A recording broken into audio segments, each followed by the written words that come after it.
Hey gals, it's Fee. So I've been at this vlogging thing for a little over a week now, and I got to thinking about why I started it in the first place, so I thought I'd do a video on that. First, as many of you know, if you've watched the first couple of videos, I had a heck of a time starting. It scared the tar out of me to put myself out here. Half because I'm super self-conscious. I don't know why. I am. I always have been. And half because I didn't know what to say or how to say it.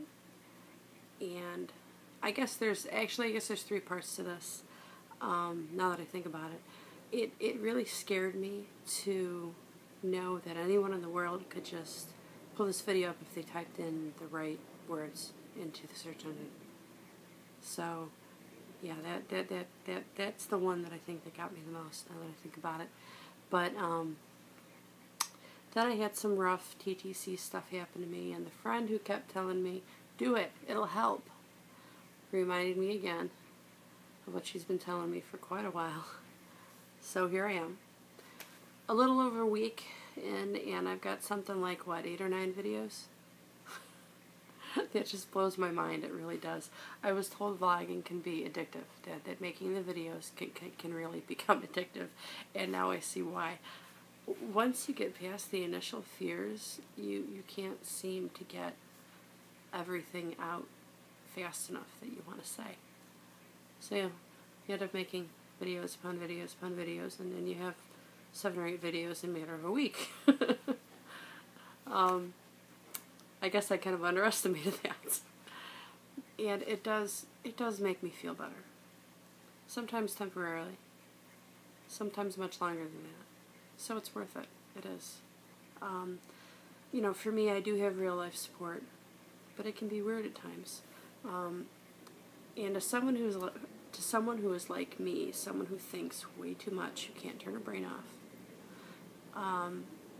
and is going through an emotional patch at the same time, that can be really counterproductive if the real life support doesn't quite work out, sometimes. And, you know, I think I have 3 different types of friends or family when it comes to TTC craziness and support. Type 1, and you know, maybe a lot of you can relate to this. Type 1 is, you know, the kind of person that loves you dearly. They really do, but they just don't get it. They try, but it doesn't always work out. This is a person that either tells you to stop worrying, it'll happen. It'll just happen. It's God's will. It'll happen when it's supposed to. Or they tell you, stop worrying too much. That's why it's not happening. You're worrying too much. And I think, you know, if it's a family or a member or a really close friend that's telling you that, I think they say that because they just hate seeing us like this. So I can appreciate that. But sometimes I think it's also because they just don't get the emotional drama of TTC and why it's so darn hard for us to turn off. So that's type 1. And then I think type 2 is the kind that entirely understands, or they're really close to understanding, but life just gets in the way. This is the friend that has like 30 things to do in one day, and sometimes you're afraid to bother them because you know they're busy. Or if you do, you might not get a response right away because they're in the middle of those 30 different things. And life has just made things a bit nutty. And this doesn't make him any less of a supportive friend. It just doesn't always work out because of things that are completely out of your control. Then there's the type 3 supportive person that I still think either understands or is close enough to understanding. But they just get, I don't know, weird on occasion. Sometimes they lock up emotionally, or sometimes they bury their own feelings, so they might not be able to respond to yours at this moment because they're going through their own batch of stuff. We'll call it stuff because it could be anything, not just TTC, it could be anything. But deep down you know they want to be there for you. You know they care and love you. They just care and love for you. They just They at the moment that you happen to need someone to talk to or a little bit of support, they're just not available because of their own issues. So, and I think I have people that fall into all three of those categories. A couple of different people, actually, that fall into numerous categories. And so I think what I've realized is it really helps to know I can always come on here and just spew. And no one appears to judge me badly.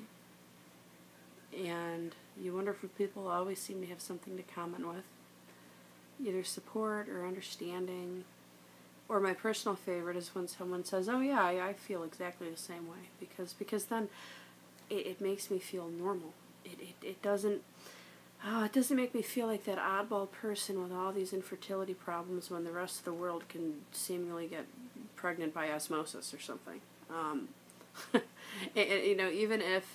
Even if you don't comment, seeing that someone watched the video and maybe even liked it helps. Sometimes it's the little things with me.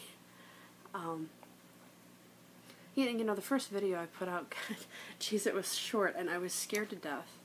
And I didn't know what to say, and I put it up super late at night, and it couldn't have been 5 minutes of it being published. And I get a text from the person who told me to do it in the first place, and it was like 11:15 at night, my time, and the text said, "I'm so stinking proud of you," followed by a heart, and I went to bed smiling that night. And the very next day I come home from work, and I find an inbox filled with subscriptions and comments, and for the first time in months I had tears of joy instead of sadness from that, just from those couple subscriptions. And my subscriber numbers are in the low end game of YouTube, and I don't care, because I'm not here to be the popular girl on the block. I'm not here to try and get a certain number of subscribers. If I get a load, hey, that's great. But if I don't, that's okay too, because it's not why I'm here. I'm here because it's the right thing to do for me, and hopefully for other people. I'm here to make some connections with some great people, I hope. It helps. It keeps me relatively sane.